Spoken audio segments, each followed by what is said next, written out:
तो अब भारत के इतना सब कुछ करने के बावजूद भी मालदीव अपनी अकड़ से बाज नहीं आ रहा है।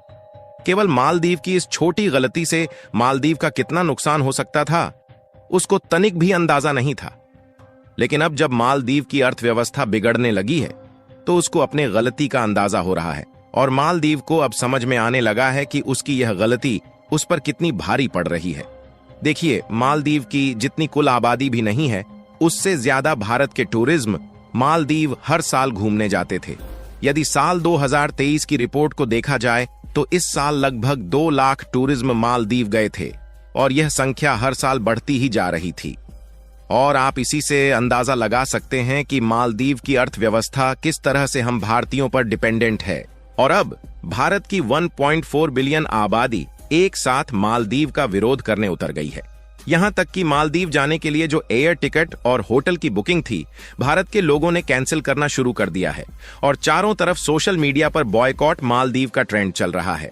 और इसी के कारण जब मालदीव को अंदाजा हुआ कि अब किसी भी सूरत में भारतीय लोग मालदीव को किसी भी सेक्टर में फायदा नहीं पहुंचाने वाले हैं, तो फिर मालदीव चीन और तुर्की जैसे देशों से मदद मांगता फिर रहा है। लेकिन चीन किस तरह से मालदीव की मदद करने वाला है, इसका अंदाज इसी बात से लगा सकते हैं कि पूरे वर्ल्ड में चीन की किस तरह इमेज है। यानी कुल मिलाकर मालदीव को भारत की तरह कोई भी देश मदद नहीं कर पाएगा। पूरी खबर क्या है, इस वीडियो में समझते हैं। आगे बढ़ने से पहले भारत जिस तरह से मालदीव को सबक सिखा रहा है, उसके लिए इस वीडियो को एक लाइक और चैनल को सब्सक्राइब जरूर कीजिए। असल में मेन खबर यह है कि जब तक मालदीव के पुराने राष्ट्रपति थे, तब तक भारत और मालदीव का रिलेशन काफी ठीक ठाक था और भारत मालदीव की पूरी तरह से मदद करता था। और अभी भी एक तरह से देखा जाए तो मालदीव भारत का कर्जदार है। लेकिन मालदीव में इस बार के चुनाव में जैसे ही नए राष्ट्रपति बने, उन्होंने भारतीय सैनिकों को बाहर निकालने की प्रक्रिया शुरू कर दी।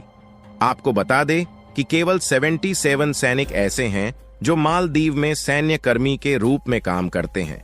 फिलहाल यह संख्या उतनी ज्यादा नहीं थी, लेकिन मालदीव को यही 77 सैनिक भारी पड़ रहे थे और मालदीव के राष्ट्रपति ने इसी एक छोटी गलती की वजह से अपने देश की पूरी अर्थव्यवस्था को दांव पर लगा दिया है।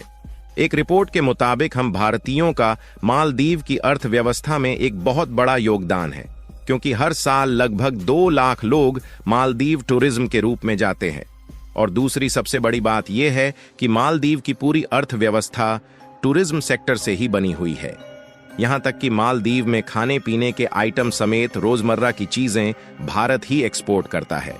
और अगर भारत इसकी सप्लाई बंद कर देता है तो मालदीव कहीं का नहीं रह जाएगा। लेकिन अगर इन सब के बावजूद भी मालदीव अपनी अकड़ दिखाता है और भारतीय सैनिकों को बाहर करने की कोशिश करता है, तो भारत सरकार चुप नहीं रहने वाली है।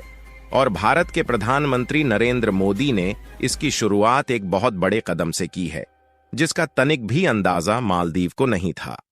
दरअसल हुआ यह है कि कुछ ही दिनों पहले भारत के प्रधानमंत्री नरेंद्र मोदी लक्षद्वीप के दौरे पर टूरिस्ट के रूप में गए थे और प्रधानमंत्री नरेंद्र मोदी जी लक्षद्वीप के सुंदर नजारों का और प्राकृतिक के सौंदर्य का आनंद लेते हुए वहां के नए नए लोगों से मिलते हैं। और भारत के प्रधानमंत्री ने हम भारतीयों को यह संदेश दिया कि जब हमारे भारत में ही इतना सुंदर आइलैंड है जहां पर हम अपनी छुट्टियां बिताने के लिए आ जा सकते हैं।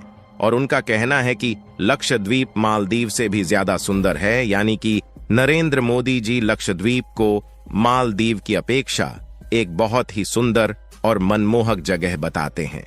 यानी कुल मिलाकर मालदीव जो अपने टूरिज्म सेक्टर के बलबूते पर अकड़ रहा था, भारत ने उसको ठिकाने लगाने की तैयारी इस कदम से शुरू की। अगर आप इस मैप को ध्यान से देखेंगे तो लक्षद्वीप की दूरी मालदीव की अपेक्षा बहुत कम है। और दूसरी सबसे बड़ी बात यह है कि लक्षद्वीप भारत का ही हिस्सा है और यह सुंदरता में मालदीव से कहीं ज्यादा है। भारत के इसी छोटे कदम की वजह से मालदीव को अपनी औकात समझ में आने लगी, क्योंकि अगर जो भारतीय मालदीव टूरिस्ट के रूप में जाते थे, अब वह लक्षद्वीप जाना पसंद करेंगे और इससे भारत की जीडीपी में भी काफी बड़ा योगदान जाएगा और साथ ही मालदीव की अर्थव्यवस्था पूरी तरह बिगड़ जाएगी। यहां तक कि मालदीव टूर के लिए जो भारत से एयर टिकट और होटल की बुकिंग थी, वह कैंसिल होना शुरू हो चुकी है। जिसमें लगभग 2500 एयर टिकट कैंसिल हुए हैं और 18,000 होटल की बुकिंग कैंसिल हो गई है। और भारत ने अभी तो सिर्फ ठिकाने लगाने की तैयारी शुरू ही की है।